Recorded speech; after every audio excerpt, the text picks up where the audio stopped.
श्रीमद् भागवत महापुराण चौथा स्कंद छठा अध्याय। भगवान नारद जी से कहते हैं, न अहम वसामि वैकुंठे योगिनाम हृदय न चा मद्भक्ता यत्र गायन्ति तत्र तिष्ठामि नारद। मैं ना तो वैकुंठ में ही रहता हूँ, ना योगियों के हृदय में रहता हूँ।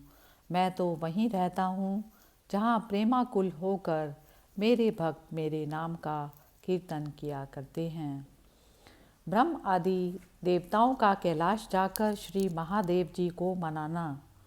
श्री मैत्रेय जी कहते हैं विदुर जी से, इस प्रकार जब रुद्र के सेवकों ने समस्त देवताओं को हरा दिया और उनके संपूर्ण अंग प्रत्यंग भूत प्रेतों के त्रिशूल, पट्टिश, खड्ग, गदा, परिग और मुद्गर आदि आयुधों से छिन्न भिन्न हो गए, तब वे ऋतध्वज और सदस्यों के सहित बहुत ही डरकर ब्रह्मा जी के पास पहुँचे और प्रणाम करके उन्हें सारा वृतांत सुनाया।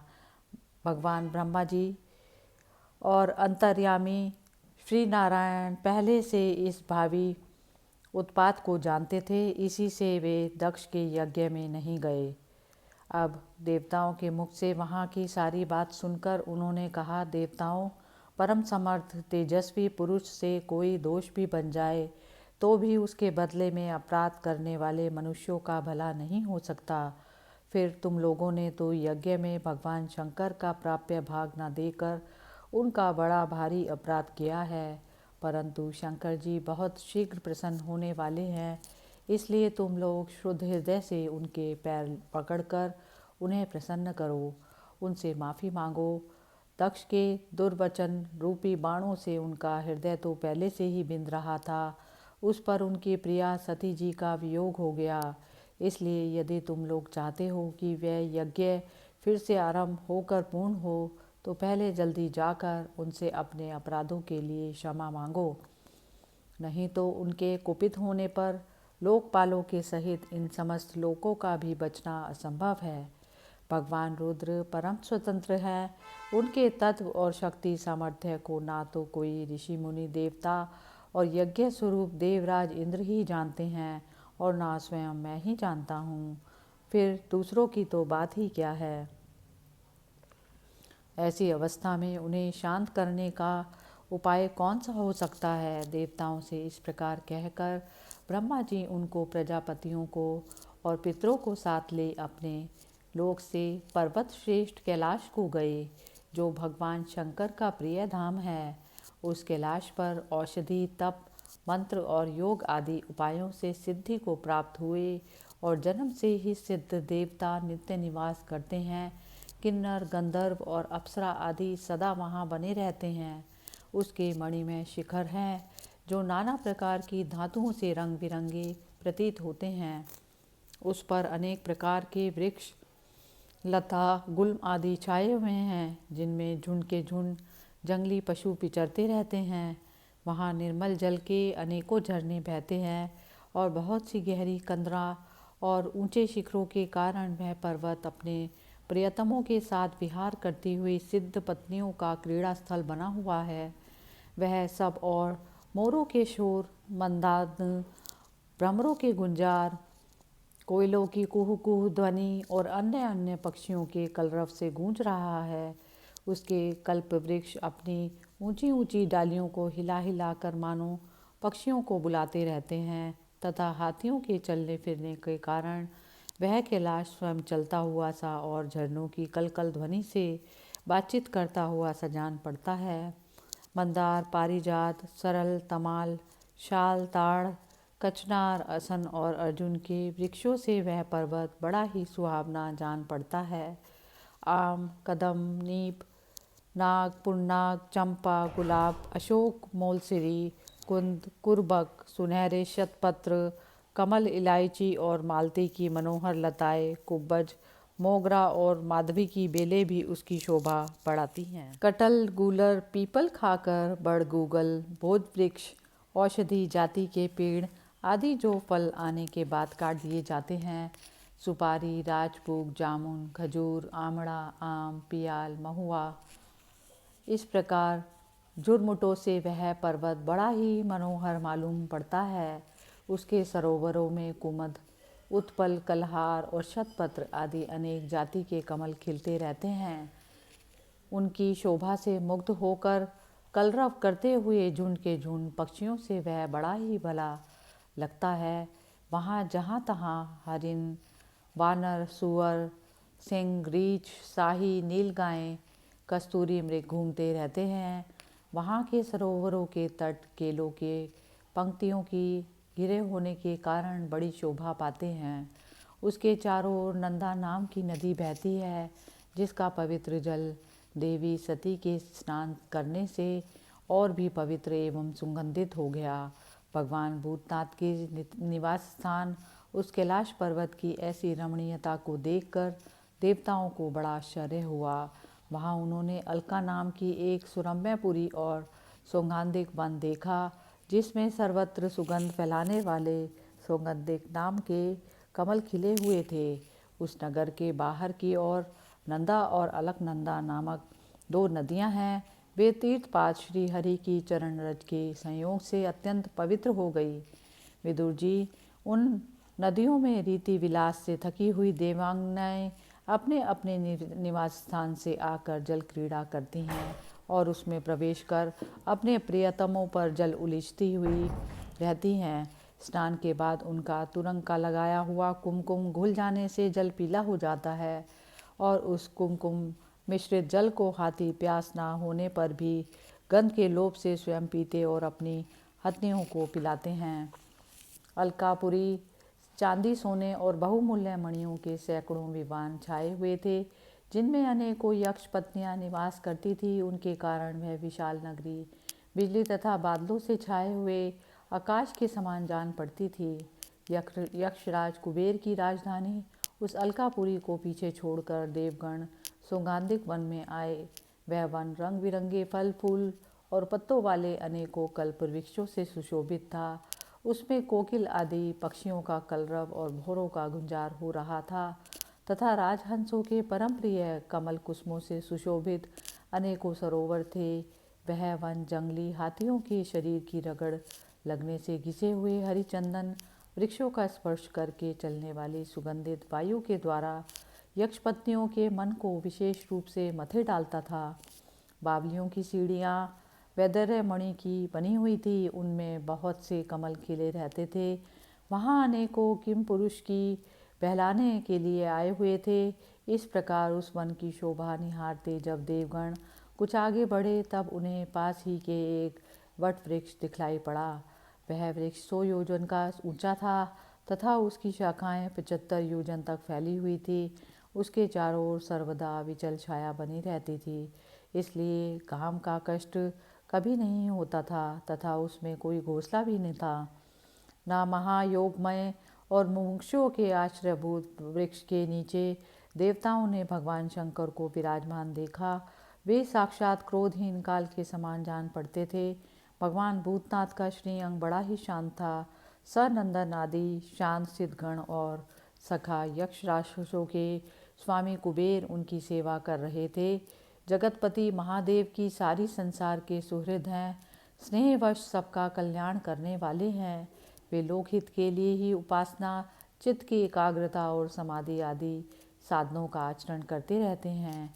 संध्याकालीन में किसी कांति वाले शरीर पर वे तपस्वियों के अभीष्ट चिन्ह भस्म, दंड, जटा और मृगचर्म एवं मस्तक पर चंद्रकला धारण किए हुए थे। वे एक कुशासन पर बैठे थे। अनेकों साधु श्रोताओं के बीच में श्री नारद जी के पूछने से सनातन ब्रह्म का उपदेश कर रहे थे। उनका बायां चरण दाईं जांघ पर रखा था। वे बायां हाथ बाएं घुटने पर रखे कलाई में रुद्राक्ष की माला डाले तर्क मुद्रा से विराजमान थे। वे योगपट काठ की बनी हुई टेकनी का सहारा लिए एकाग्रचित्त से ब्रह्मानंद का अनुभव कर रहे थे। लोकपालों के सहित समस्त मुनियों ने मननशीलों में सर्वश्रेष्ठ भगवान शंकर को हाथ जोड़कर प्रणाम किया। यद्यपि समस्त देवता और दैत्यों के अधिपति भी श्री महादेव जी के चरण कमलों की वंदना करते हैं, तब भी श्री ब्रह्मा जी को अपने स्थान पर आया देख तुरंत खड़े हो गए और जैसे वामन अवतार में परम पूज्य विष्णु भगवान कश्यप जी की वंदना करते हैं, उसी प्रकार सिर झुकाकर उन्हें प्रणाम किया। इसी प्रकार शंकर जी के चारों ओर जो महर्षियों सहित अन्य अन्य सिद्धगण बैठे थे, उन्होंने भी ब्रह्मा जी को प्रणाम किया। सबके नमस्कार कर चुकने पर ब्रह्मा जी ने चंद्रमौली भगवान से, जो अब तक प्रणाम की मुद्रा में ही खड़े थे, हंसते हुए कहा। ब्रह्मा जी ने कहा, देव, मैं जानता हूँ आप संपूर्ण जगत के स्वामी हैं, क्योंकि विश्व की योनि, शक्ति, प्रकृति और उसके बीच शिव पुरुष से परे जो एक रस पर ब्रह्म है, वह आप ही हैं। भगवान, आप मकड़ी के समान ही अपने स्वरूपभूत शिव शक्ति के रूप में क्रीड़ा करते हुए लीला से ही संसार की रचना, पालन और संहार करते रहते हैं। आपने ही धर्म और अर्थ की प्राप्ति कराने वाले वेद की रक्षा के लिए दक्ष को निमित्त बनाकर यज्ञ को प्रकट किया है। आपकी ही बांधी हुई ये वर्ण आश्रम की मर्यादाएं हैं, जिनका नियमनिष्ठ ब्राह्मण श्रद्धापूर्वक पालन करते हैं। मंगलमय महेश्वर, आप शुभ कर्म करने वालों को स्वर्गलोक अथवा मोक्ष पद प्रदान करते हैं तथा पाप कर्म करने वालों को घोर नरकों में डालते हैं। फिर भी किसी किसी व्यक्ति के लिए तो इन कर्मों का फल उल्टा कैसे हो जाता है। जो महानुभाव आपके चरणों में अपने को समर्पित कर देते हैं, जो समस्त प्राणियों में आपकी ही झांकी करते हैं और समस्त जीवों को अभेद दृष्टि से आत्मा में ही देखते हैं, वे पशुओं के समान प्रायः क्रोध के अधीन नहीं होते। जो लोग भेद बुद्धि होने के कारण कर्मों में ही आसक्त हैं, जिनकी नीयत अच्छी नहीं है, दूसरों की उन्नति देखकर जिनका चित्त रात दिन कुढ़ा रहता है, और जो मर्मभेदी अज्ञानी अपने दुर्वचनों से दूसरों का चित्त दुखाया करते हैं, आप जैसे महापुरुषों के लिए उन्हें भी मारना उचित नहीं है, क्योंकि वे बेचारे तो विधाता के ही मारे हुए हैं। देव भगवान कमलनाभ की प्रबल माया से मोहित हो जाने के कारण यदि किसी पुरुष की कभी किसी स्थान में भेद बुद्धि होती है, तो भी साधु पुरुष अपने पर दुख कातर स्वभाव के कारण उस पर कृपा ही करते हैं। दैववश जो कुछ हो जाता है, वे उसे रोकने का प्रयत्न नहीं करते। प्रभु, आप सर्वज्ञ हैं। परम पुरुष भगवान की दुस्तर माया ने आपकी बुद्धि का स्पर्श भी नहीं किया। अतः जिनका चित्त उसके वशीभूत होकर कर्म मार्ग में आसक्त हो रहा है, उनके द्वारा अपराध बन जाए तो भी उन पर आपको कृपा ही करनी चाहिए। भगवान, आप सबके मूल हैं। आप ही संपूर्ण यज्ञों को पूर्ण कराने वाले हैं। यज्ञ भाग पाने पर भी आपको पूरा अधिकार है, फिर भी इस दक्ष यज्ञ के बुद्धिहीन याजकों ने आपको यज्ञ भाग नहीं दिया, इसी से यह आपके द्वारा विध्वस्त हुआ। अब आप इस अपूर्ण यज्ञ का पुनरुद्धार करने की कृपा करें। प्रभु, ऐसा कीजिए जिससे यजमान दक्ष फिर जी उठे, भग देवता को नेत्र मिल जाएं, भृगु जी के दाढ़ी मूछ आ जाए और पूषा के पहले ही समान दांत निकल आए। रुद्रदेव अस्त्र शस्त्र और पत्थरों की बौछार से जिन देवता और ऋद्विजों ने अंग प्रत्यंग घायल हो गए, आपकी कृपा से वे ठीक हो जाएं। यज्ञ संपूर्ण होने पर जो कुछ शेष रहे, वह सबका आपका भाग होगा। यज्ञ विध्वंसक, आज यह यज्ञ आपके ही भाग से पूर्ण हो। हरि ओम तत्सत। हरे कृष्णा कृष्णा कृष्णा हरे हरे, हरे राम राम राम हरे हरे, हरे कृष्णा कृष्णा कृष्णा हरे हरे, हरे राम राम राम हरे हरे। श्रीमद् भागवत महापुराण चौथा स्कंद 7वां अध्याय। भगवान नारद जी से कहते हैं, ना अहम वसामि वैकुंठे योगी नाम हृदय न चा। मद्भक्ता यत्र गायन्ति तत्र तिष्ठामि नारद। मैं ना तो बैकुंठ में ही रहता हूँ, ना योगियों के हृदय में रहता हूँ। मैं तो वहीं रहता हूँ जहाँ प्रेमाकुल होकर मेरे भक्त मेरे नाम का कीर्तन किया करते हैं। दक्ष यज्ञ की पूर्ति। श्री मैत्रेय जी विदुर जी से कहते हैं, ब्रह्मा जी के इस प्रकार प्रार्थना करने पर भगवान शंकर ने प्रसन्नतापूर्वक हंसते हुए कहा, सुनिए। श्री महादेव जी ने कहा, प्रजापते, भगवान की माया से मोहित हुए दक्ष जैसे ना समझो के अपराध की ना तो मैं चर्चा करता हूँ और ना याद ही। मैंने तो केवल सावधान करने के लिए ही उन्हें थोड़ा सा दंड दे दिया। दक्ष प्रजापति का सिर जल गया, इसलिए उनके बकरे का सिर लगा दिया जाए। भगदेव मित्र देवता के नेत्रों से अपना यज्ञ भाग देखें। पूछा, पिसा हुआ अन्न खाने वाले हैं, वे उसे यजमान के दांतों से भक्षण करें तथा अन्य सब देवताओं के अंग प्रत्यंग भी स्वस्थ हो जाएं, क्योंकि उन्होंने यज्ञ से बचे हुए पदार्थों को मेरा भाग निश्चित किया है।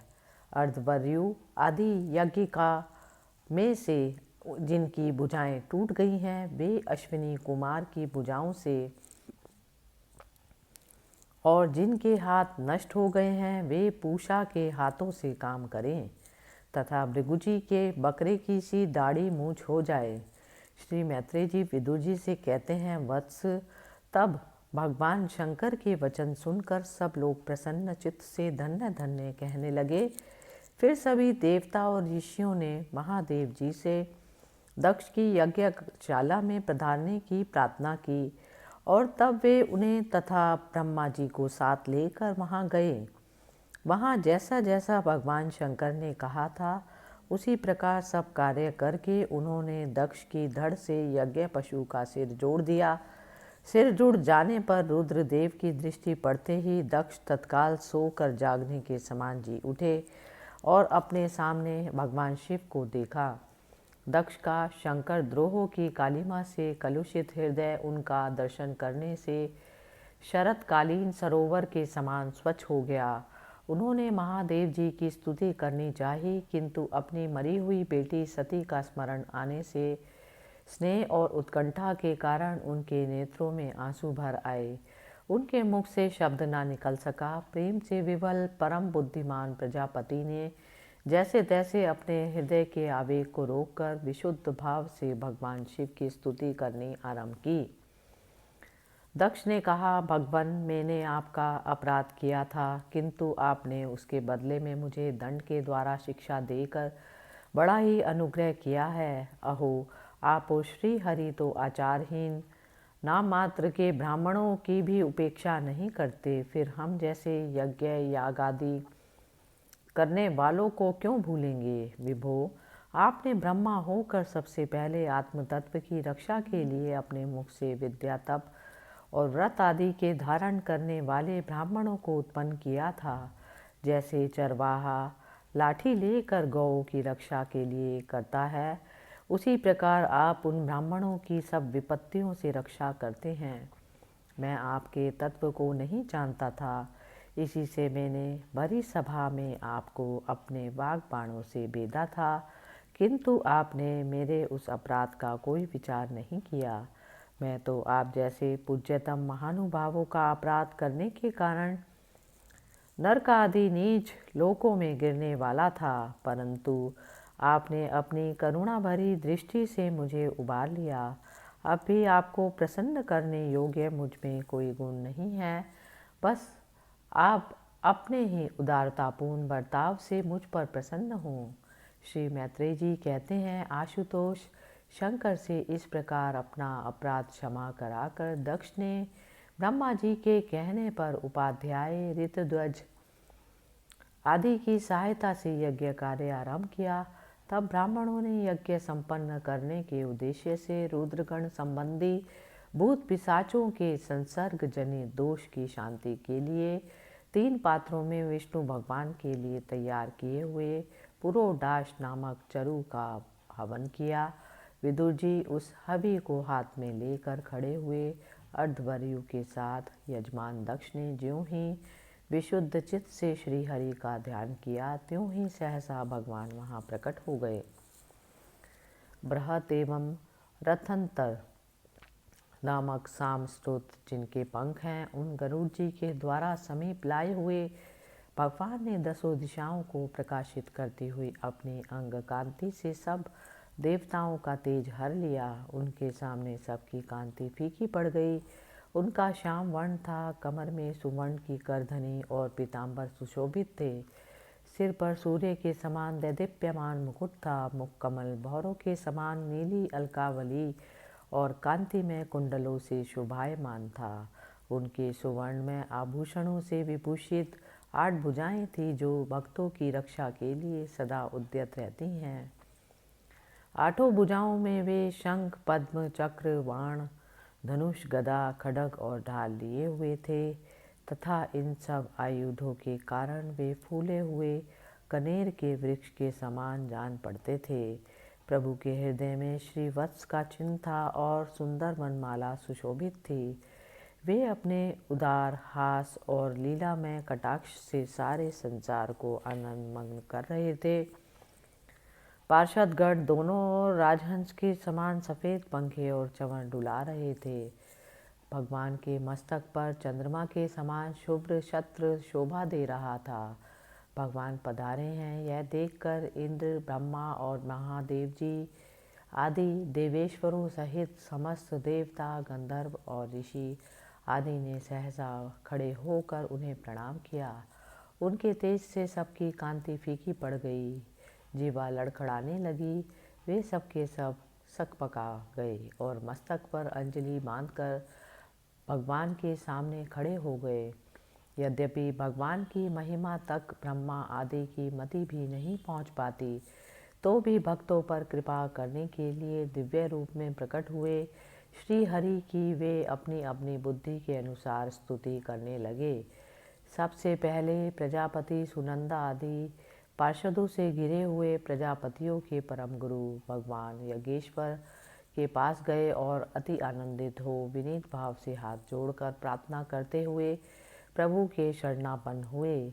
दक्ष ने कहा, भगवान, अपने स्वरूप में आप बुद्धि की जागृत आदि संपूर्ण अवस्थाओं से रहित, शुद्ध, चिन्मय, भेद रहित, अतएव निर्भय है। आप माया का तिरस्कार करके स्वतंत्र रूप से विराजमान हैं। तथापि जब माया से ही जीव भाव को स्वीकार कर उस माया में स्थित हो जाते हैं, तब अज्ञानी से दिखने लगते हैं। ऋतुध्वजों ने कहा, उपाधि रहित प्रभु भगवान रुद्र के प्रधान अनुचर नंदीश्वर के शाप के कारण हमारी बुद्धि केवल कर्मकांड में ही फंसी हुई है। अतएव हम आपके तत्व को नहीं जानते, जिसके लिए इस कर्म का यही देवता है, ऐसी व्यवस्था की गई है। उस धर्म प्रवृत्ति के प्रयोजक वेद त्रयी से प्रतिपादित यज्ञ को ही हम आपका स्वरूप समझते हैं। सदस्यों ने कहा, जीवों को आश्रय देने वाले प्रभु, जो अनेक प्रकार के क्लेशों के कारण अत्यंत दुर्गम है, जिनमें काल रूप भयंकर सर्प लताक में बैठा हुआ है, द्वंद्व रूप अनेकों गड़े हैं, दुर्जन रूप जंगली जीवों का भय है तथा शोक रूप दावानल धधक रहा है, ऐसे विश्राम स्थल से रहित संसार मार्ग में जो अज्ञानी जीव कामनाओं से पीड़ित होकर विषय रूप मृग तृष्णा जल के लिए ही देह घेय का भारी बोझा सिर पर लिए जा रहे हैं, वे भला आपके चरण कमलों की शरण में कब आने लगे। रुद्र ने कहा, वरदायक प्रभु, आपके उत्तम चरण इस संसार में सकाम पुरुषों को संपूर्ण पुरुषार्थों की प्राप्ति कराने वाले हैं और जिन्हें किसी भी वस्तु की कामना नहीं है, वे निष्काम मुनिजन भी उनका आदरपूर्वक पूजन करते हैं। उनमें चित्त लगा रहने के कारण यदि अज्ञानी लोग मुझे आचरण भ्रष्ट कहते हैं, तो कहें आपके परम अनुग्रह से मैं उनके कहने सुनने का कोई विचार नहीं करता। भृगु जी ने कहा, आपकी गहन माया से आत्मज्ञान लुप्त हो जाने के कारण जो अज्ञान निद्रा में सोए हैं, वे ब्रह्मादि देहधारी आत्मज्ञान में उपयोगी आपके तत्व को अभी तक नहीं जान सके। ऐसा होने पर भी आप अपने शरणागत भक्तों के तो आत्मा और सुहृद हैं, अतः आप मुझ पर प्रसन्न हो जाइए। ब्रह्मा जी ने कहा, प्रभु, पृथक पृथक पदार्थों की जानने वाली इंद्रियों के द्वारा पुरुष जो कुछ देखता है वह आपका स्वरूप नहीं है, क्योंकि आप ज्ञान, शब्द आदि विषय और श्रोत आदि इंद्रियों के अधिष्ठान हैं। ये सब आप में अध्यस्त है, अतएव आप इस माया में प्रपंच से सर्वथा अलग हैं। इंद्र ने कहा, अच्युत, आपका यह जगत को प्रकाशित करने वाला रूप देह दोहियों का संहार करने वाली 8 भुजाओं से सुशोभित है, जिनमें आप सदा ही नाना प्रकार के आयुध धारण किए रहते हैं। यह रूप हमारे मन और नेत्रों को परम आनंद देने वाला है। याज्ञिकों की पत्नियों ने कहा, भगवान ब्रह्मा जी ने आपके पूजन के लिए ही इस यज्ञ की रचना की थी, परंतु दक्ष पर कुपित होने के कारण इसे भगवान पशुपति ने अपनष्ट कर दिया। यज्ञ मूर्ति शमशान भूमि के समान उत्सवहीन हुए हमारे उस यज्ञ को आप नील कमल की सी कांति वाले अपने नेत्रों से निहार कर पवित्र कीजिए। ऋषियों ने कहा, भगवान, आपकी लीला बड़ी अनोखी है, क्योंकि आप कर्म करते हुए भी उससे निर्लिप्त रहते हैं। दूसरे लोग वैभव की भूख से जिन लक्ष्मी जी की उपासना करते हैं वे स्वयं आपकी सेवा में लगी रहते हैं, तो भी आप उनका मान नहीं करते, उनसे निष्प्रिय रहते हैं। सिद्धों ने कहा, प्रभु, हम हमारा यह मन रूप हाथी नाना प्रकार के क्लेश रूप दावानल से दग्ध एवं अत्यंत तृषित होकर आपकी कथा रूप विशुद्ध अमृतमयी सरिता में घुलकर गोता लगाए बैठा है। वहाँ ब्रह्मानंद में लीन सा हो जाने के कारण उसे ना तो संसार रूप दावानल का ही स्मरण है और ना ही उस नदी से बाहर ही निकलता है। यजमान पत्नी ने कहा, सर्वसमर्थ परमेश्वर, आपका स्वागत है। मैं आपको नमस्कार करती हूँ। आप मुझ पर प्रसन्न होइए। लक्ष्मीपते, अपनी प्रिया लक्ष्मी जी के सहित आप हमारी रक्षा कीजिए। यज्ञेश्वर, जिस प्रकार सिर के बिना मनुष्य का धड़ अच्छा नहीं लगता, उसी प्रकार अन्य अंगों के पूर्ण होने पर भी आपके बिना यज्ञ की शोभा नहीं होती। लोकपालों ने कहा, अनंत परमात्मन, आप समस्त अंतःकरणों के साक्षी हैं। यह सारा जगत आपके ही द्वारा देखा जाता है, तो क्या माइक पदार्थों को ग्रहण करने वाली हमारी इन नेत्र आदि इंद्रियों से कभी आप प्रत्यक्ष हो सके हैं? वस्तुतः आप हैं तो पंचभूतों से पृथक, फिर भी पांच भौतिक शरीरों के साथ जो आपका संबंध प्रतीत होता है, यह आपकी माया ही है।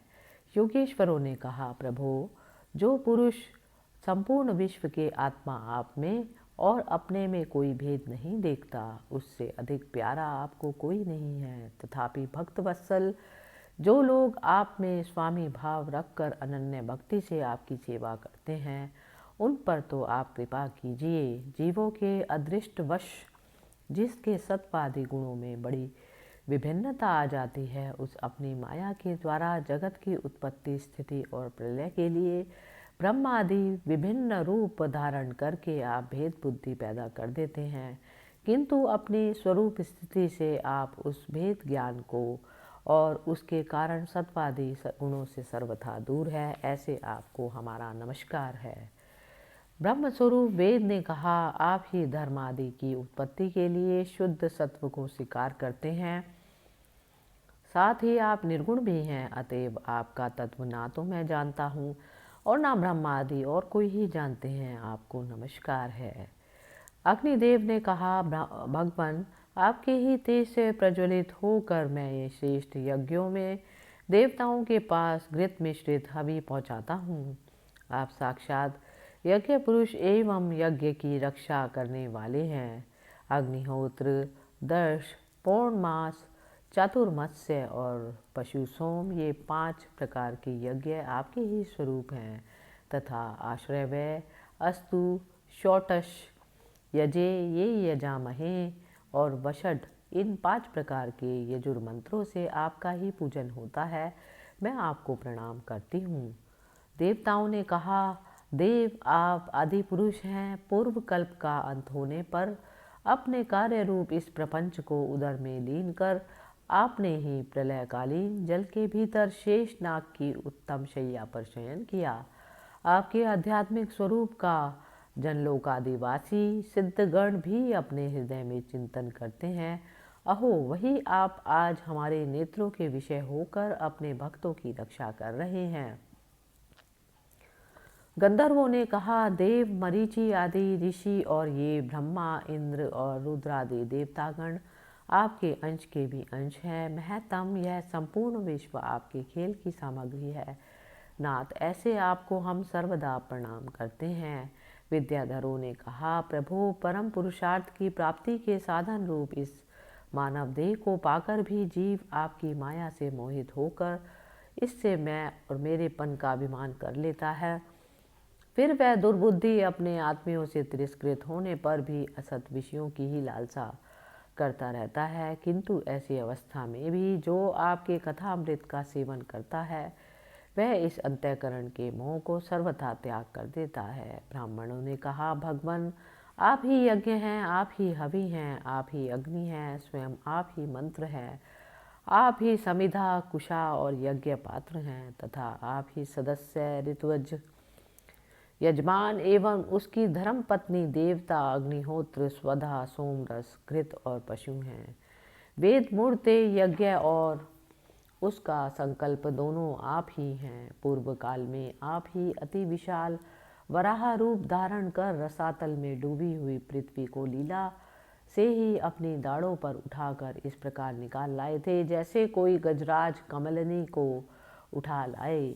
उस समय आप धीरे धीरे गरज रहे थे और योगी गण आपका यह अलौकिक पुरुषार्थ देखकर आपकी स्तुति करते जाते थे। यज्ञेश्वर, जब लोग आपके नाम का कीर्तन करते हैं तब यज्ञ के सारे विघ्न नष्ट हो जाते हैं। हमारा यह यज्ञ स्वरूप सत्कर्म नष्ट हो गया, अतः अब हम आपके दर्शनों की इच्छा कर रहे थे। अब हम आप हम पर प्रसन्न हो जाइए। आपको नमस्कार है। श्री मैत्रेय जी कहते हैं, भैया विदुर, जब इस प्रकार सब लोग यज्ञ रक्षक भगवान ऋषिकेश की स्तुति करने लगे तब परम चतुर दक्ष ने रुद्र पार्षद वीरभद्र के ध्वंस किए हुए यज्ञ को फिर प्रारंभ कर दिया। सर्व अंतर्यामी श्री हरि यूँ तो सभी के भागों का भोक्ता है, तथापि त्रिकपाल पुरोडाश रूप अपने भाग से और भी प्रसन्न होकर उन्होंने दक्ष को संबोधन करके कहा, श्री भगवान ने कहा, जगत का परम कारण मैं ही ब्रह्मा और महादेव हूँ। मैं सबका आत्मा, ईश्वर और साक्षी हूँ तथा स्वयं प्रकाश और उपाधि शून्य हूँ। विप्रवर अपनी त्रिगुणात्मक माया को स्वीकार करके मैं ही जगत की रचना, पालन और संहार करता रहता हूँ और मैंने ही उन कर्मों के अनुरूप ब्रह्मा, विष्णु, शंकर ये नाम धारण किए हैं। ऐसा जो भेद रहित विशुद्ध पर ब्रह्म स्वरूप मैं हूँ, उसी में अज्ञानी पुरुष ब्रह्मा, रुद्र तथा अन्य समस्त जीवों को विभिन्न रूप से देखता है। जिस प्रकार मनुष्य अपने सिर और हाथ आदि अंगों में ये मुझसे भिन्न हैं, ऐसी बुद्धि कभी नहीं करता, उसी प्रकार मेरा भक्त प्राणी मात्र को मुझसे भिन्न नहीं देखता। ब्राह्मण, हम ब्रह्मा, विष्णु, महेश्वर तीनों स्वरूपतः एक ही हैं और हम ही संपूर्ण जीव रूप हैं। अतः जो हम में कुछ भी भेद नहीं देखता वही शांति प्राप्त करता है। श्री मैत्रेय जी कहते हैं, भगवान की इस प्रकार आज्ञा देने पर प्रजापतियों के नायक दक्ष ने उनका त्रिकपाल यज्ञ के द्वारा पूजन करके फिर अंगभूत और प्रधान दोनों प्रकार के यज्ञों से अन्य सब देवताओं का अर्चन किया।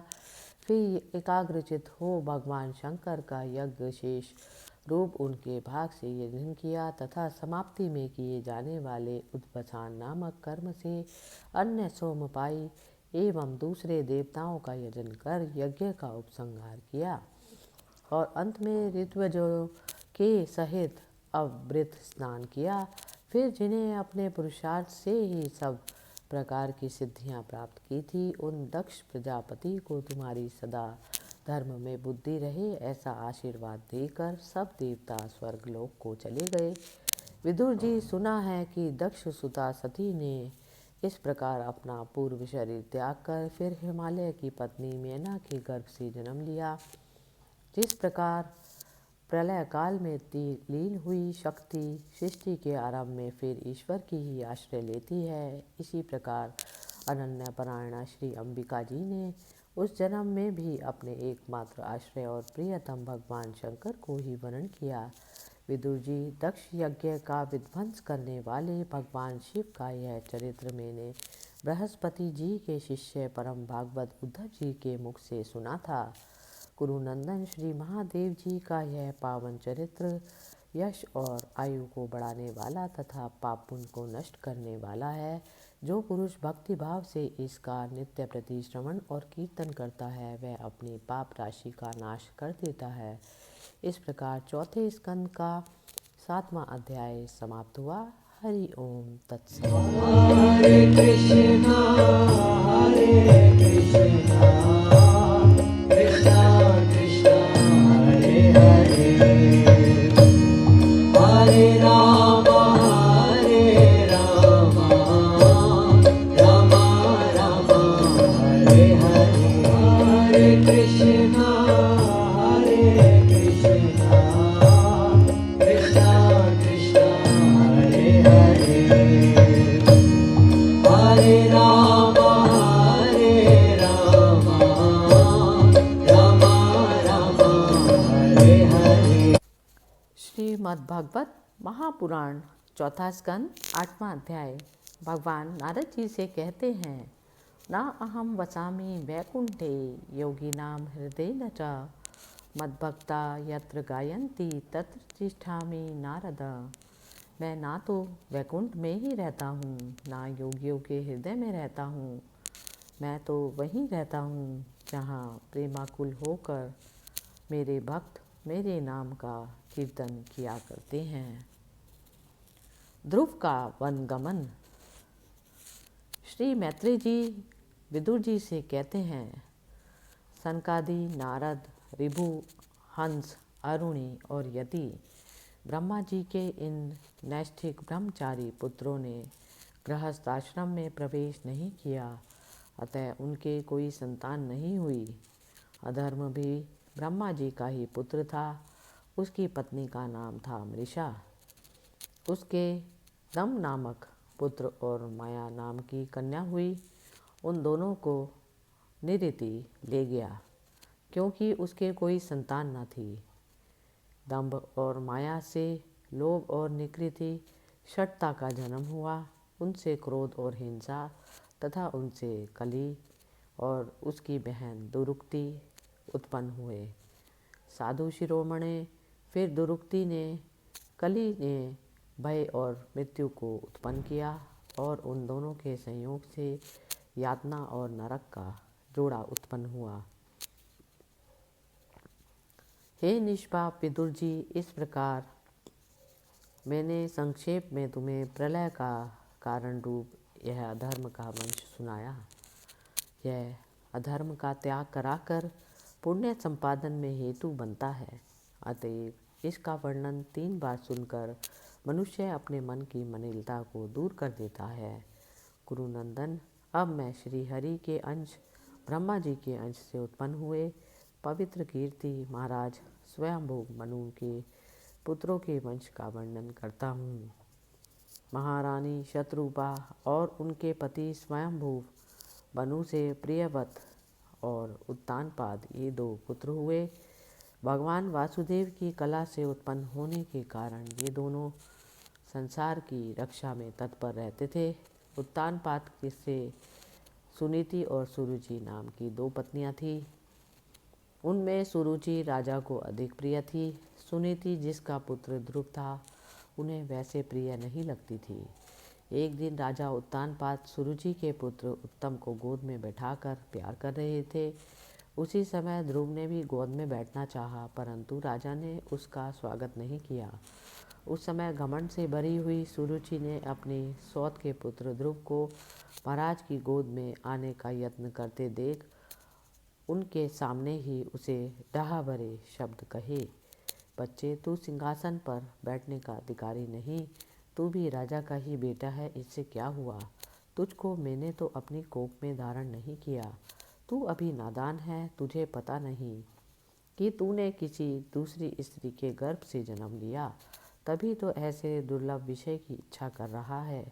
यदि तुझे राज सिंहासन की इच्छा है तो तपस्या करके परम पुरुष श्री नारायण की आराधना कर और उनकी कृपा से मेरे गर्भ में आकर जन्म ले।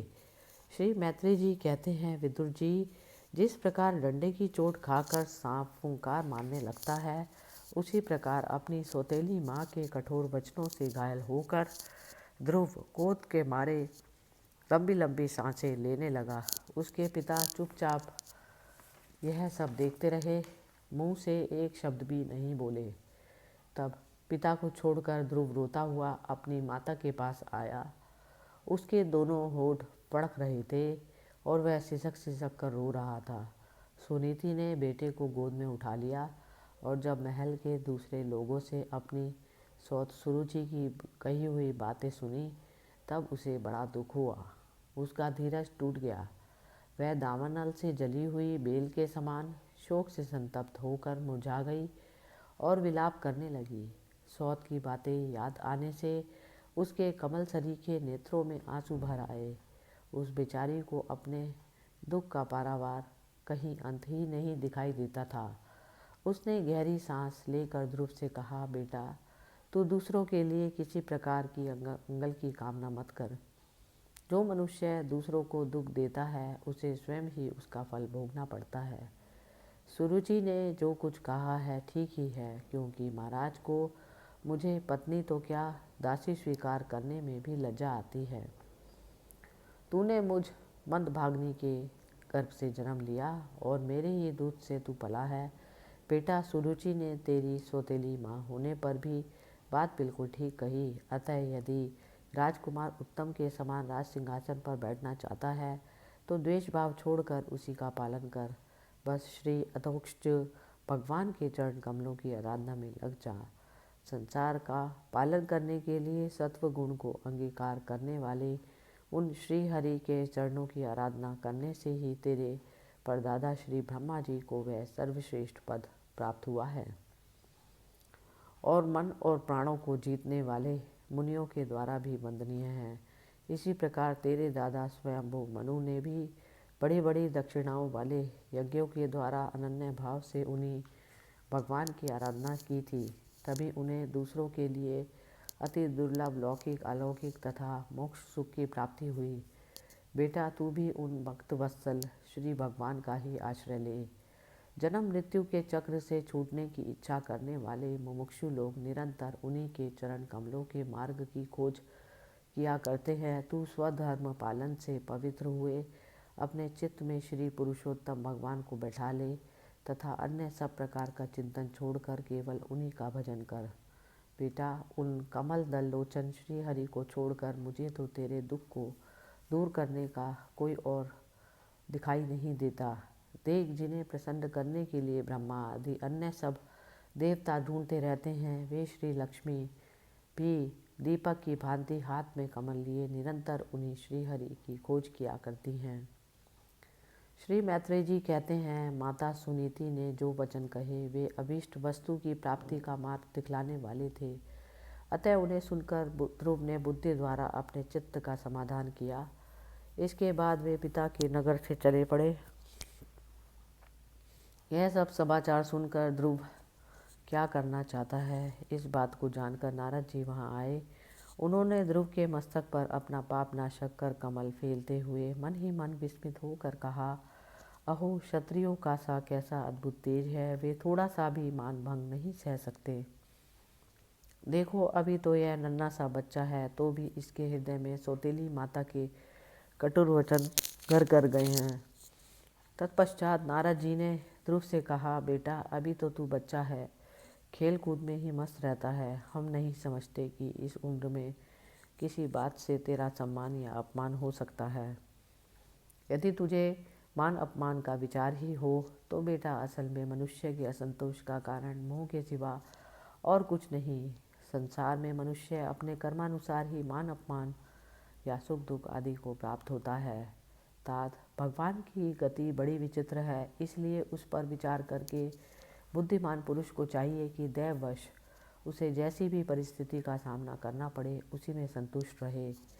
अब माता के उपदेश से तू योग साधन द्वारा जिन भगवान की कृपा प्राप्त करने चला है, मेरे विचार से साधारण पुरुषों के लिए उन्हें प्रसन्न करना बहुत ही कठिन है।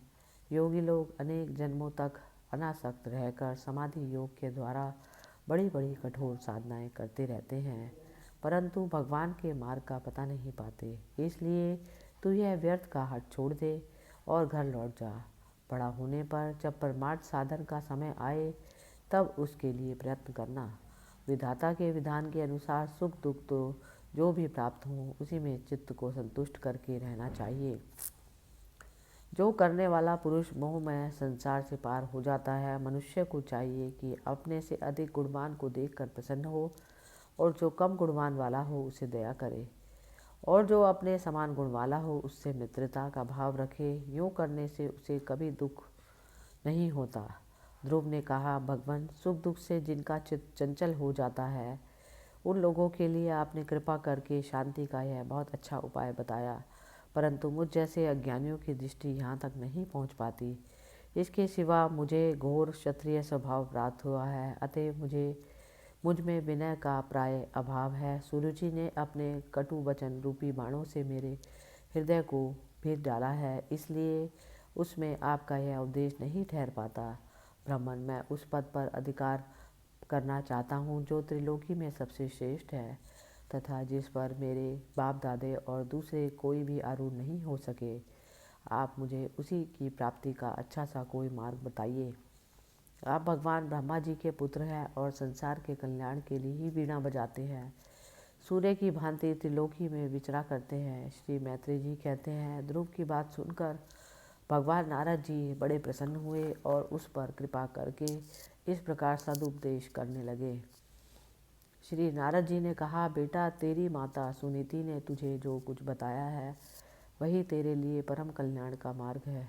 भगवान वासुदेव ही वह उपाय है, इसलिए तू चित्त लगाकर उन्हीं का भजन कर। जिस पुरुष को अपने लिए धर्म, अर्थ, काम और मोक्ष रूप यथा पुरुषार्थ की अभिलाषा हो, उसके लिए उनकी प्राप्ति का उपाय एकमात्र श्री हरि के चरणों का ही सेवन है। बेटा, तेरा कल्याण होगा। अब तू श्री यमुना जी के तटवर्ती परम पवित्र मधुवन को जा। वहाँ श्री हरि का नित्य निवास है। वहाँ श्री कालांदी के निर्मल जल में तीनों समय स्नान करके नित्य कर्म से निवृत्त हो यथाविधि आसन बिछाकर स्थिर भाव से बैठना। फिर रेचक, पूरक और कुंभक 3 प्रकार के प्राणायाम से धीरे धीरे प्राण, मन और इंद्रिय के दोषों को दूर कर धैर्य युक्त मन से परम श्री गुरु भगवान का इस प्रकार ध्यान करना। भगवान के नेत्र और मुख निरंतर प्रसन्न रहते हैं। उन्हें देखने से ऐसा मालूम होता है कि वे प्रसन्नतापूर्वक भक्त को वर देने के लिए उद्यत हैं। उनकी नासिका, भौहें और कपोल बड़े ही सुहावने हैं। वे सभी देवताओं में परम सुंदर है। उनकी तरुण अवस्था है। सभी अंग बड़े सुडौल हैं। लाल लाल होठ और रत्नारे नेत्र हैं। वे प्रणत जनों को आश्रय देने वाले अपार सुखदायक शरणागत भक्त वत्सल और दया के समुद्र हैं। उनके वक्षस्थल में श्री वत्स का चिन्ह है। उनका शरीर सजल जलधर के समान श्याम वर्ण है। वे परम पुरुष श्याम सुंदर गले में वनमाला धारण किए हुए हैं और उनकी 4 भुजाओं में शंख, चक्र, गदा एवं पद्म सुशोभित है। उनके अंग प्रत्यंग किरीट, कुंडल, केयूर और कंकड़ आदि आभूषणों से विभूषित है। गला कौस्तुभ मणि की शोभा बढ़ा रहा है तथा शरीर में रेशमी पीताम्बर है। उनके कटी प्रदेश में कांचन की करधनी और चरणों में सुवर्ण में नुपुर सुशोभित है। भगवान का स्वरूप बड़ा ही दर्शनीय, शांत और मन और नयनों को आनंदित करने वाला है।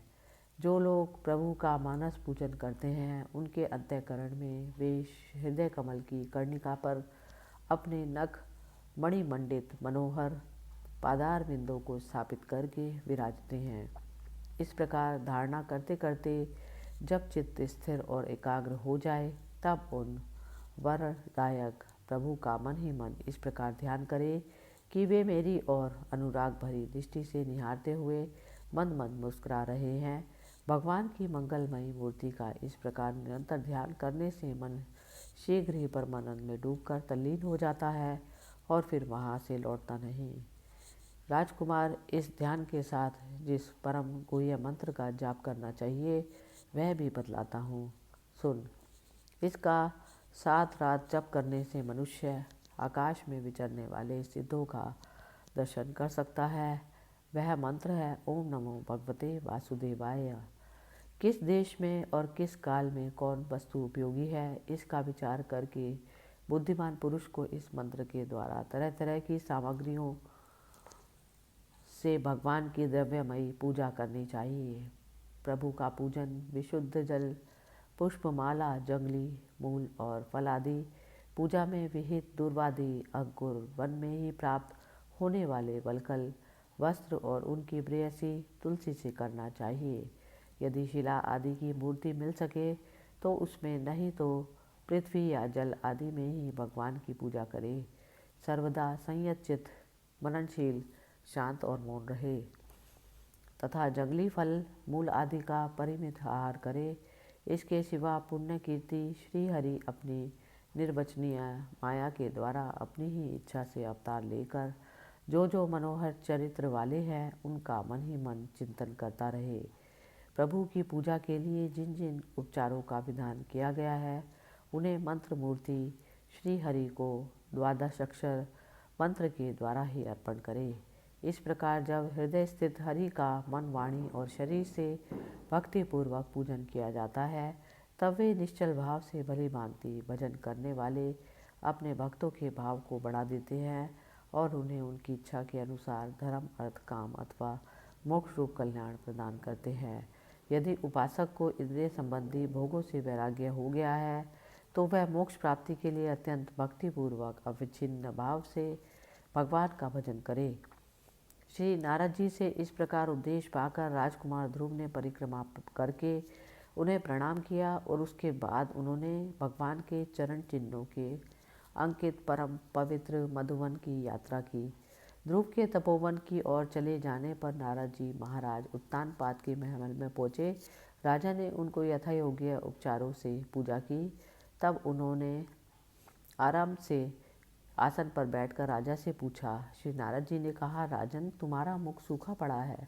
तुम बड़ी देर से किस सोच विचार में पड़े हो? तुम्हारे धर्म, अर्थ और काम में से किसी में कोई कमी तो नहीं आ गई? राजा ने कहा, ब्राह्मण, मैं बड़ा ही स्त्रैण और निर्दय हूँ। हाय, मैंने अपने 5 वर्ष के नन्हे से बच्चे को उसकी माता के साथ घर से निकाल दिया। मुनिवर, वह बड़ा ही बुद्धिमान था। उसका कमल सा मुख भूख से कुम्हला गया होगा। वह थक कर कहीं रास्ते में पड़ा होगा। ब्राह्मण, उस असहाय बच्चे को वन में कहीं भेड़िए न खा जाएं। अहो, मैं कैसा स्त्री का गुलाम हूँ, मेरी कुटिलता तो देखिए। वह बालक प्रेमवश मेरी गोद में चढ़ना चाहता था किंतु मैंने दुष्ट ने उसका तनिक भी आदर नहीं किया। श्री नारद जी ने कहा, राजन, तुम अपने बालक की चिंता मत करो। उसके रक्षक भगवान हैं। तुम्हें उसके प्रभाव का पता नहीं। उसका यश सारे जगत में फैल रहा है। वह बालक बड़ा समर्थ है। जिस काम को बड़े बड़े लोकपाल भी नहीं कर सके उसे पूरा करके वह शीघ्र ही तुम्हारे पास लौट आएगा। उसके कारण तुम्हारा यश भी बढ़ेगा। श्री मैत्रेय जी कहते हैं, देव ऋषि नारद जी की यह बातें सुनकर उत्तानपाद राजपाट की ओर से उदासीन होकर निरंतर पुत्र की ही चिंता में रहने लगे। इधर ध्रुव जी ने मधुवन में पहुंचकर यमुना जी में स्नान किया और उस रात पवित्रता पूर्वक उपवास करके श्री नारद जी के उपदेशानुसार एकाग्रचित्त से परम पुरुष श्री नारायण की उपासना आरंभ कर दी।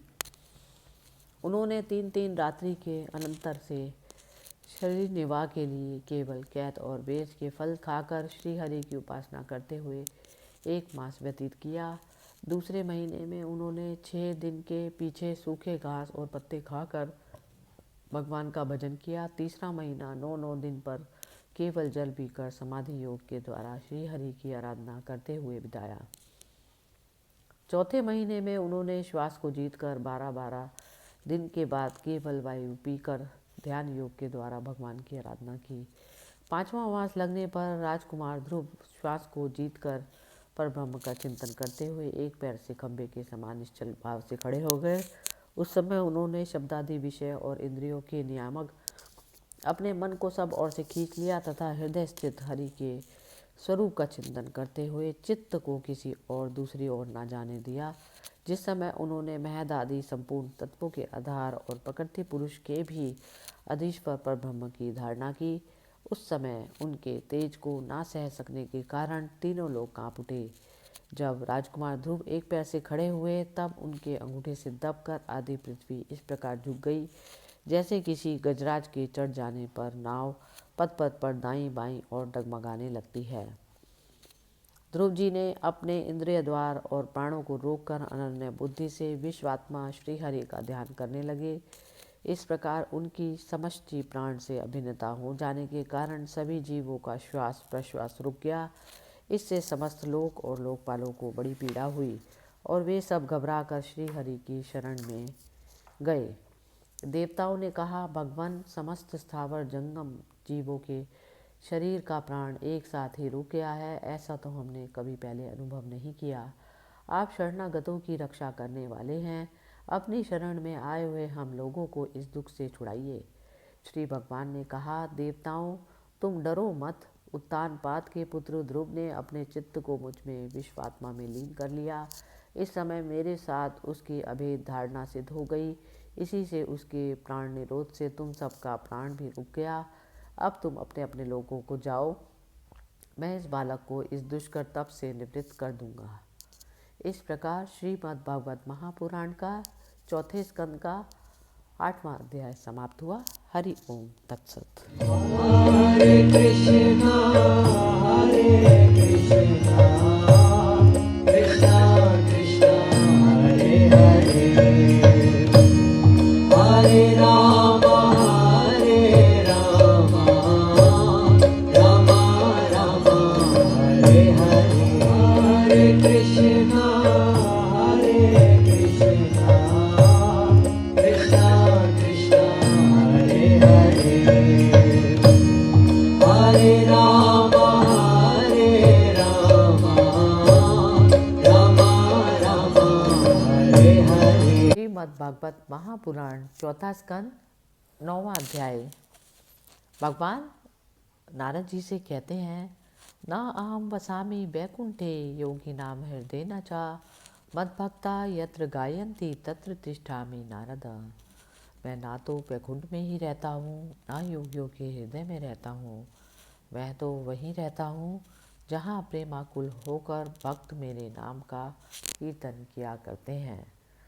ध्रुव का वर पाकर घर लौटना। श्री मैत्री जी विदुर जी से कहते हैं, भगवान के इस प्रकार आश्वासन देने से देवताओं का भय जाता रहा और वे उन्हें प्रणाम करके स्वर्गलोक को चले गए। उसके बाद विराट स्वरूप भगवान गरुड़ पर चढ़कर अपने भक्त को देखने के लिए मधुबन में आए। उस समय ध्रुव जी तीव्र योगाभ्यास से एकाग्र की हुई बुद्धि के द्वारा भगवान की बिजली के समान दैदीप्यमान जिस मूर्ति का अपने हृदय कमल में ध्यान कर रहे थे, वह सहसा विलीन हो गई। इससे घबरा कर उन्होंने ज्यों ही नेत्र खोले, भगवान के उसी रूप को बाहर सामने खड़ा देखा। प्रभु का दर्शन पाकर बालक ध्रुव को बड़ा कुतूहल हुआ। वे प्रेम में अधीर हो गए।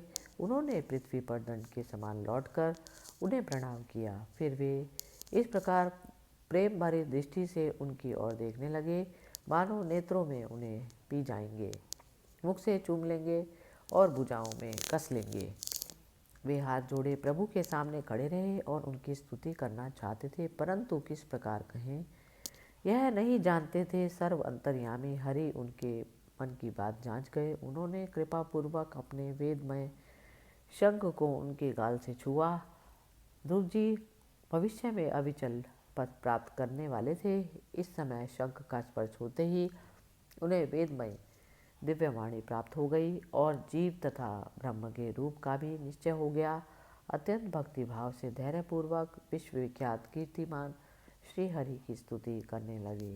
ध्रुव जी ने कहा, प्रभु, आप सर्वशक्ति संपन्न हैं। आप ही मेरे अंतःकरण में प्रवेश करके अपने तेज से मेरी इस सोई हुई वाणी को सजीव करते हैं तथा हाथ पैर कान और त्वचा आदि अन्य अन्य इंद्रियों एवं प्राणों को भी चेतनता देते हैं। मैं आप अंतर्यामी भगवान को प्रणाम करता हूँ। भगवान आप एक ही हैं, परंतु अपनी अनंत गुणमयी माया शक्ति से इस महद आदि संपूर्ण प्रपंच को रचकर अंतर्यामी रूप से उसमें प्रवेश कर जाते हैं और फिर इसके इंद्रियादि असत गुणों में उनके अधिष्ठात्र देवताओं के रूप में स्थित होकर अनेक रूप बांटते हैं। ठीक वैसे ही जैसे तरह तरह की लकड़ियों में प्रवेश की हुई आग अपनी उपाधियों के कारण भिन्न भिन्न रूपों में भासती है, नाथ सृष्टि के आरंभ में ब्रह्मा जी ने भी आपकी शरण लेकर आपके दिए हुए ज्ञान के प्रभाव से ही इस जगत को सोकर उठे हुए पुरुष के समान देखा था। दीनबंधु उन्हीं आपके चरण तल का मुक्त पुरुष भी आश्रय लेते हैं।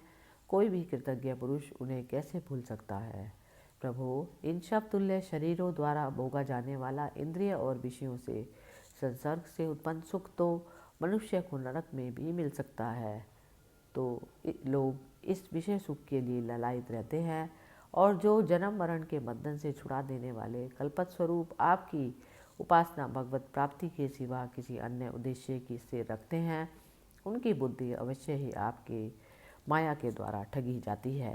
नाथ, आपके चरण कमलों का ध्यान करने से और आपके भक्तों के पवित्र चरित्र सुनने से प्राणियों को जो आनंद होता है वह निजाद स्वरूप ब्रह्म में भी नहीं मिल सकता। फिर जिन्हें काल की तलवार काटे डालती है, उन स्वर्गीय विमानों से गिरने वाले पुरुषों को तो वह सुख मिल ही कैसे सकता है। अनंत परमात्मन, मुझे तो आप उन विशुद्ध हृदय महात्मा भक्तों का संग दीजिए जिनका आप में अविच्छिन्न भक्ति भाव है। उनके संग में मैं आपके गुणों और लीलाओं को की कथा को सुधा को पी कर उन्मत्त होऊंगा और सहज ही इस अनेक प्रकार के दुखों में पूर्ण भयंकर संसार सागर से के पार पहुंच जाऊंगा। कमलनाथ प्रभु, जिनका चित्त आपके चरण कमल में सुगंध में लुभाया हुआ है, उस महापुरुषों का जो लोग संग करते हैं वे अपने ही अत्यंत प्रिय शरीर और इसके संबंधी पुत्र मित्र ग्राह स्त्री आदि की सुधि भी नहीं करते। अजन्मा परमेश्वर, मैं तो पशु वृक्ष पर्वत पक्षी सरीसृप सर्पादि रेंगने वाले जंतु देवता दैत्य और मनुष्य आदि से परिपूर्ण तथा महद आदि अनेकों कारणों से संपादित आपके इस सहस्दात्मक स्थूल विश्वरूप को ही जानता हूँ।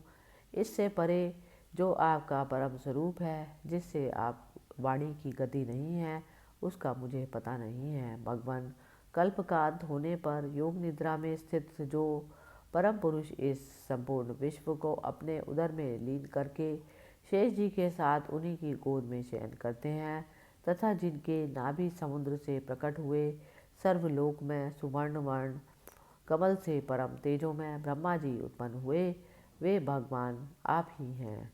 मैं आपको प्रणाम करता हूँ। प्रभो, आप अपनी अखंड चिन्मय दृष्टि से बुद्धि की सभी अवस्थाओं के साक्षी हैं तथा नित्य मुक्त शुद्ध सत्वों में सर्वज्ञ परमात्म स्वरूप निर्विकार आदि पुरुष षडैश्वर्य संपन्न एवं तीनों गुणों के अधीश्वर हैं। आप जीव से सर्वथा भिन्न हैं तथा संसार की स्थिति के लिए यज्ञाधिष्ठाता विष्णु रूप से विराजमान है। आपसे ही विद्या विद्या आदि विरुद्ध गतियों वाली अनेकों शक्तियाँ धारावाहिक रूप से निरंतर प्रवाह होती रहती हैं। आप जगत के कारण अखंड अनादि अनंत आनंद में निर्विकार ब्रह्म स्वरूप हैं। मैं आपकी शरण हूँ। भगवान, आप परमानंद मूर्ति हैं।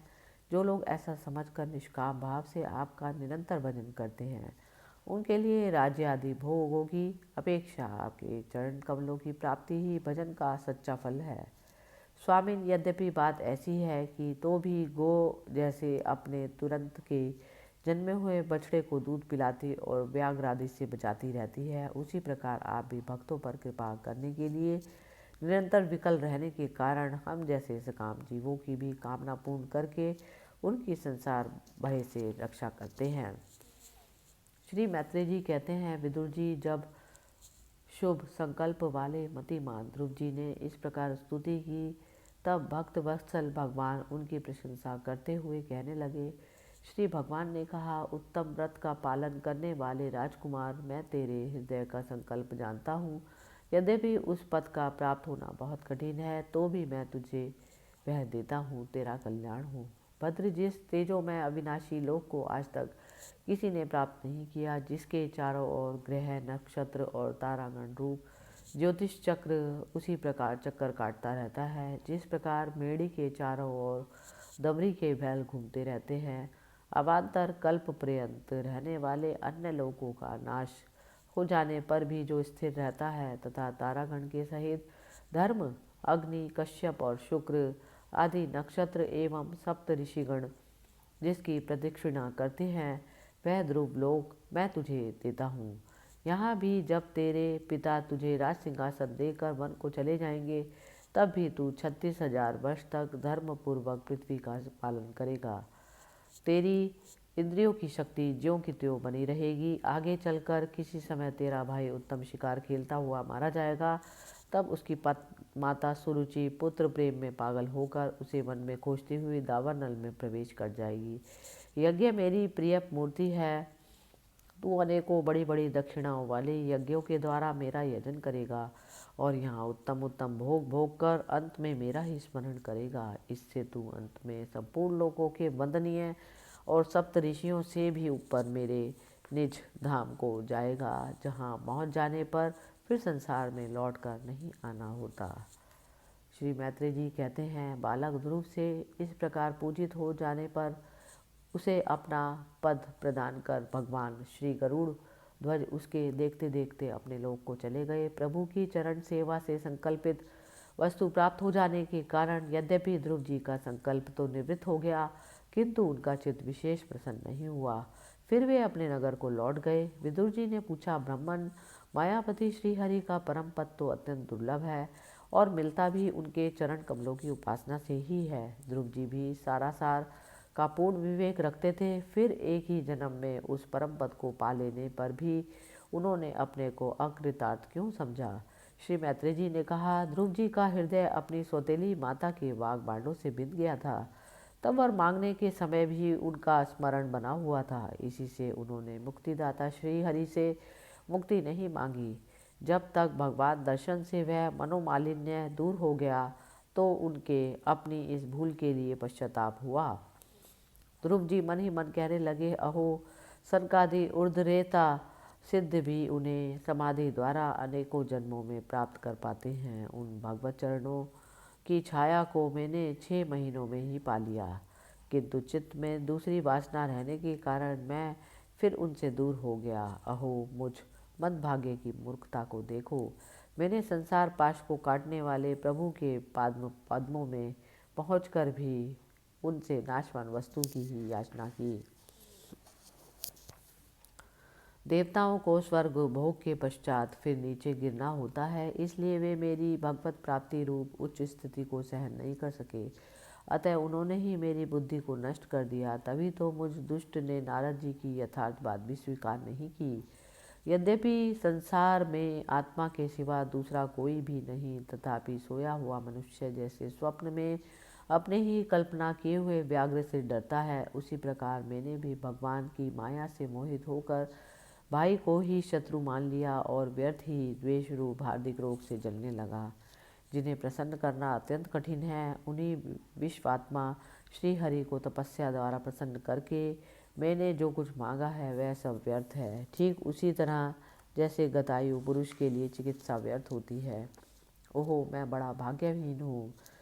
संसार बंधन का नाश करने वाले प्रभु से मैंने संसार ही मांगा। मैं बड़ा ही पुण्यहीन हूँ। जिस प्रकार कोई कंगला किसी चक्रवर्ती सम्राट को प्रसन्न करके उसके तुष्ट सहित चावलों की कनी मांगे, उसी प्रकार मैंने भी आनंद आत्मा आनंद प्रदान करने वाले श्री हरि से मूर्खतापूर्व व्यर्थ का अभिमान बढ़ाने वाले उच्च पद आदि ही मांगे।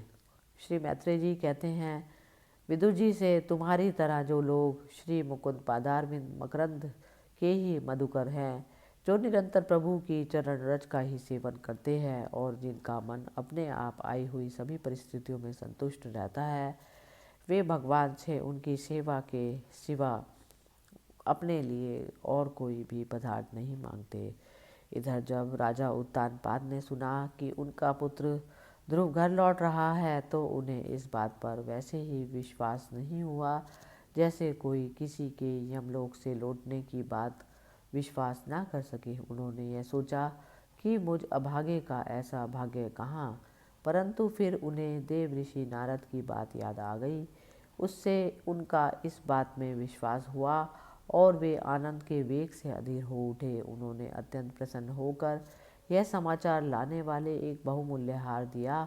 राजा उत्तानपाद के पुत्र का मुख देखने के लिए उत्सुक होकर बहुत से ब्राह्मण कुल के बूढ़े बड़े मंत्री और बंधुजनों को साथ लिया तथा एक बढ़िया घोड़े वाले सुवर्ण जनित रथ पर सवार होकर वे झटपट नगर के बाहर आए। उनके आगे आगे वे ध्वनि होती जाती थी तथा शंख दुदुम्बी और वंशी आदि अनेकों मांगलिक बाजे बजते रहते थे। उनकी दोनों रानियां सुनीति और सुरुचि भी सुवर्ण में आभूषणों से विभूषित हो राजकुमार उत्तम के साथ पालकियों पर चढ़कर चल रही थी। ध्रुव जी के उपवन के पास आ पहुँचे। उन्हें देखते ही महाराज उत्तानपाद तुरंत रथ से उतर पड़े। पुत्र को देखने के लिए वे बहुत दिनों से उत्कंठित हो रहे थे। उन्होंने झटपट आकर प्रेमातुर होकर लंबी लंबी सांसें लेते हुए ध्रुव को भुजाओं में भर लिया। अब ये पहले के ध्रुव नहीं थे। प्रभु के परम पुनीत पाद्म पद्मों का स्पर्श होने से इनके समस्त पाप बंधन कट गए थे। राजा उत्तानपाद की एक बहुत बड़ी कामना पूर्ण हो गई। उन्होंने बार बार पुत्र का सिर सूंघा और आनंद और प्रेम के कारण निकलने वाले ठंडे ठंडे आंसुओं से उन्हें नहला दिया। उसके बाद सज्जनों में अग्रगण्य ध्रुव जी ने पिता के चरणों में प्रणाम किया और उनसे आशीर्वाद पाकर कुशल प्रश्न आदि से सम्मानित हो दोनों माताओं को प्रणाम किया। छोटी माता सुरुचि ने अपने चरणों पर झुके हुए बालक ध्रुव को उठाकर हृदय से लगा लिया और अश्रु गदगद वाणी से चिरंजीवी रहो ऐसा आशीर्वाद दिया। जिस प्रकार जल स्वयं ही नीचे की ओर बहने लगता है उसी प्रकार मैत्री आदि गुणों के कारण जिस पर श्री भगवान प्रसन्न हो जाते हैं उसके आगे सभी जीव झुक जाते हैं। इधर उत्तम और ध्रुव दोनों ही प्रेम से विवल होकर मिले। एक दूसरे के अंगों का स्पर्श पाकर उन दोनों ने ही शरीर में रोमांच हो आया तथा नेत्रों में बार बार आंसू की धारा बहने लगी। ध्रुव की माता सुनीति अपने प्राणों से भी प्यारे पुत्र को गले लगाकर सारा संताप भूल गई। उसके सुकुमार अंगों के स्पर्श से उसे बड़ा ही आनंद प्राप्त हुआ। वीरवर विदुर जी वीर माता सुनीति के स्तन उसके नेत्रों से झरते हुए मंगलमय अनंत अश्रु से भीग गए और उनसे बार बार दूध बहने लगा। उस समय पूर्ववासी लोग उनकी प्रशंसा करते हुए कहने लगे, महारानी जी आपका लाल बहुत दिनों से खोया हुआ था, सौभाग्यवश अब वह लौट आया। यह हम सब का दुख दूर करने वाला है, बहुत दिनों तक भूमंडल की रक्षा करेगा। आपके अवश्य ही शरणागत भयभंजन श्री हरि की उपासना की है। उनका निरंतर ध्यान करने वाले धीर पुरुष परम दुर्जय मृत्यु को भी जीत लेते हैं। विदुर जी इस प्रकार जब सभी लोग ध्रुव के प्रति अपना लाड़ प्यार प्रकट कर रहे थे उसी समय उन्हें भाई उत्तम के सहित हथनी पर चढ़ाकर महाराज उत्तानपाद ने बड़े हर्ष के साथ राजधानी में प्रवेश किया। उसी समय सभी लोग उनके भाग्य की बड़ाई कर रहे थे। नगर में जहाँ तहाँ मगर के आकार के सुंदर दरवाजे बनाए गए थे तथा फल फूलों के गुच्छे से सहित केलों के खम्भे के और सुपारी के पौधे सजाए गए थे। द्वार द्वार पर दीपक के सहित जल के कलश रखे हुए थे जो आम के पत्तों, वस्त्रों, पुष्पमालाओं तथा मोतियों की लड़ियों से सुसज्जित थे। जिन अनेकों परकोटों, फाटकों और महलों से नगरी सुशोभित थी उन सबको सुवर्ण की सामग्रियों से सजाया गया था तथा उनके कंगूरे विमानों के शिखरों के समान चमक रहे थे। नगर के चौक गलियों, अटारियों और सड़कों को झाड़ झाड़ कर उन पर चंदन का छिड़काव किया गया और जहाँ तहाँ खील, चावल, पुष्प, फल और मांगलिक उपहार सामग्रियाँ सजाई। वह श्रेष्ठ भवन महामूल्य मणियों की लड़ियों से सुसज्जित था। उसमें अपने पिता के लाड़ प्यार और सुख भोगते हुए वे उसी प्रकार आनंद पूर्वक रहने लगे जैसे स्वर्ग में देवता लोग रहते हैं। वहाँ दूध के फेन के समान सफ़ेद और कोमल शैयाएँ, हाथी दांत के पलंग, सुनहरी कामदार पर्दे, बहुमूल्य आसन और बहुत सा सोने का सामान था। राजऋषि उत्तानपाद ने अपने पुत्र के अति अद्भुत प्रभाव को की बात देव ऋषि नारद से पहले ही सुन रखी थी। अब उसे प्रत्यक्ष वैसा ही देखकर उन्हें बड़ा आश्चर्य हुआ। फिर यह सब देखकर कि ध्रुव तरुण अवस्था को प्राप्त हो गए, अमात्य वर्ग उन्हें आदर की दृष्टि से देखते हैं तथा प्रजा का भी उन पर अनुराग है। उन्होंने उन्हें निखिल भूमंडल के राज्य पर अभिषिक्त कर दिया और आप वृद्धावस्था आई जानकर आत्मस्वरूप का चिंतन करते हुए संसार से विरक्त होकर वन की ओर चले गए। इस प्रकार श्रीमद्भागवत महापुराण के चौथे स्कंद का 9वां अध्याय समाप्त हुआ। हरि ओम तत्सत। हरे कृष्णा कृष्णा कृष्णा हरे हरे, हरे राम राम राम हरे हरे, हरे कृष्णा कृष्णा कृष्णा हरे हरे, हरे राम राम राम हरे हरे। श्रीमद्भागवत महापुराण चौथा स्कंद 10वां अध्याय। भगवान नारद जी से कहते हैं, ना अहम वसामि वैकुंठे योगिनां हृदयेन च न मद्भक्ता यत्र गायन्ति तत्र तिष्ठामि नारद। मैं ना तो वैकुंठ में ही रहता हूँ, ना योगियों के हृदय में रहता हूँ। मैं तो वहीं रहता हूँ जहाँ प्रेमाकुल होकर मेरे भक्त मेरे नाम का संकीर्तन किया करते हैं। उत्तम का मारा जाना, ध्रुव का यक्षों के साथ युद्ध। श्री मैत्रेय जी विदुर जी से कहते हैं, ध्रुव ने प्रजापति शिशुमार की पुत्री रमी के साथ विवाह किया। उससे उनके कल्प और वत्सर नाम के 2 पुत्र हुए। महाबली ध्रुव की दूसरी पत्नी वायुपुत्री इला थी। उससे उनके उत्कल नाम के 1 पुत्र और 1 कन्या रत्न का जन्म हुआ। उत्तम का अभी विवाह नहीं हुआ था कि एक दिन शिकार खेलते समय उसे हिमालय पर्वत पर एक बलवान यक्ष ने मार डाला। उसके साथ उसकी माता भी परलोक सिधार गई।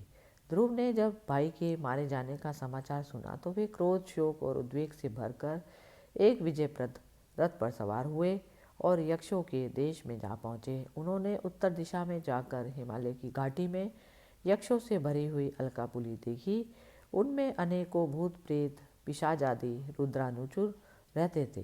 विदुर जी वहां पहुंचकर महाबाहो ध्रुव ने अपना शंख बजाया और संपूर्ण आकाश और दिशाओं को गुंजा दिया। उस शंख ध्वनि से यक्ष पत्नियां बहुत डर गई, उनकी आंखें भय से कातर थी। वीरवर विदुर जी महाबलवान यक्ष वीरों को वह शंखनाद सहन न हुआ, इसलिए वे तरह तरह के अस्त्र शस्त्र लेकर नगर के बाहर निकल आए और ध्रुव पर टूट पड़े। महारथी ध्रुव प्रचंड धनुर्धर थे। उन्होंने एक ही साथ उनमें से प्रत्येक को 3-3 बाण मारे। उन सभी ने जब अपने अपने मस्तकों में 3-3 बाण लगे देखे, तब उन्हें यह विश्वास हो गया कि हमारी हार अवश्य होगी। वे ध्रुव जी के इस अद्भुत पराक्रम की प्रशंसा करने लगे। फिर जैसे सर्प किसी के पैरों का आघात नहीं सहते, उसी प्रकार ध्रुव के इस पराक्रम को न सहकर उन्होंने भी उनके बाणों के जवाब में एक ही साथ उनसे दूने 6-6 बाण छोड़े। यक्षों की संख्या 13 अच्युत थी। उन्होंने ध्रुव जी का बदला लेने के लिए अत्यंत कुपित होकर रथ और सारथी के सहित उन पर परिख, खड्ग, प्रास, त्रिशूल, फरसा, शक्ति, सृष्टि और भुषुंडी तथा चित्र विचित्र पंखदार बाणों की वर्षा की। इस भीषण शस्त्र वर्षा से ध्रुव जी बिल्कुल ढक गए। तब लोगों को उनका दिखना वैसे ही बंद हो गया जैसे भारी वर्षा से पर्वत का। उस समय का जो सिद्धगण आकाश में स्थित होकर वह दृश्य देख रहे थे, वे सब हाय हाय करके कहने लगे, आज यक्ष सेना रूप समुद्र में डूबकर यह मानव सूर्यास्त हो गया। यक्ष लोग अपनी विजय की घोषणा करते हुए युद्ध क्षेत्र में सिंह की तरह गरजने लगे। इसी बीच ध्रुव जी का रथ एकाएक वैसे ही प्रकट हो गया जैसे कोहरा में सूर्य भगवान निकल आते हैं। ध्रुव जी ने अपने दिव्य धनुष की टंकार करके शत्रुओं के दिल दहला दिए और फिर प्रचंड बाणों की वर्षा करके उनके अस्त्र शस्त्रों को इस प्रकार छिन्न भिन्न कर दिया जैसे आंधी बादलों को तितर बितर कर देती है। उनके धनुष से छूटे हुए तीखे तीर यक्ष राक्षसों के कवचों को भेद कर इस प्रकार उनके शरीरों में घुस गए जैसे इंद्र के छोड़े हुए वज्र पर्वतों में प्रवेश कर गए थे। विदुर जी, महाराज ध्रुव के बाणों से कटे हुए यक्षों के सुंदर कुंडल मंडित मस्तकों से सुनहरी ताल वृक्ष के समान, जांघों से वलय विभूषित, पाँवों से हार, मुजबंद मुकुट और बहुमूल्य पगड़ियों से पटी हुई वह वीरों के मन को लुभाने वाली समरभूमि बड़ी शोभा पा रही थी। जो यक्ष किसी प्रकार से जीवित बचे वे क्षत्रिय प्रवर ध्रुव जी के बाण से प्राय अंग अंग भिन्न छिन्न भिन्न हो जाने के कारण युद्ध क्रीड़ा में सिंह से परास्त हुए और गजराज के समान मैदान छोड़कर भाग गए। नरश्रेष्ठ ध्रुव जी ने देखा कि उस विस्तृत रणभूमि में अब एक भी शत्रु अस्त्र लिए उनका सामने नहीं है, तो उनकी इच्छा अलकापुरी देखने की हुई, किंतु वे पुरी के भीतर नहीं गए। ये मायावी क्या करना चाहते हैं, इस बात का मनुष्य को पता नहीं लग सकता। सारथी से इस प्रकार कहकर वे उस विचित्र रथ में बैठे रहे और शत्रु के नवीन आक्रमण की आशंका से सावधान हो गए। इतने ही में उन्हें समुद्र की गर्जना के समान आंधी का भीषण शब्द सुनाई दिया और दिशाओं में उठती हुई धूल सी भी दिखाई पड़ी। एक ही क्षण में सारा आकाश मेघमाला सा गिर गया। सब और भयंकर गड़गड़ाहट के साथ बिजली कड़कने लगी। निष्पाप विदुर जी, उन बादलों से खून, कफ, पीप, विष्ठा, मूत्र एवं चर्बी की वर्षा होने लगी। ध्रुव जी के आगे आकाश से बहुत से धड़ गिरने लगे। फिर आकाश में एक पर्वत दिखाई दिया और सभी दिशाओं में पत्थरों की वर्षा के साथ गदा, परिघ, तलवार और मूसल गिरने लगे। उन्होंने देखा बहुत से सर्प वज्र की तरह फुंकार मारते रोषपूर्ण नेत्रों से आग की चिंगारियां उगलते आ रहे हैं। झुंड के झुंड मतवाले हाथी, सिंह और बाघ भी दौड़ते चले आ रहे हैं। प्रलय काल के समान भयंकर समुद्र अपनी उत्ताल तरंगों से पृथ्वी की सब ओर से डुबाता हुआ बड़ी भीषण गर्जना के साथ उनकी ओर बढ़ रहा है। क्रूर स्वभाव असुरों ने अपनी आसुरी माया से ऐसे ही बहुत से कौतुक दिखाए जिनसे कायरों के मन कांप सकते थे। ध्रुव जी पर असुरों ने अपनी दुस्तर माया फैलाई और यह सुनकर वहाँ कुछ मुनियों ने आकर उनके लिए मंगल कामना की। मुनियों ने कहा, उत्तान पादन नंदन ध्रुव, शरणागत भयभंजन शांगपाणी, भगवान नारायण तुम्हारे शत्रुओं का संहार करे। भगवान का नाम तो ऐसा ही है जिसके सुनने और कीर्तन मात्र से मनुष्य दुस्तर मृत्यु के मुख से अनायास ही बच जाता है। इस प्रकार श्रीमद् भगवत महापुराण के चौथे स्कंद का 10वां अध्याय समाप्त हुआ। हरि ओम तत्सत। हरे कृष्णा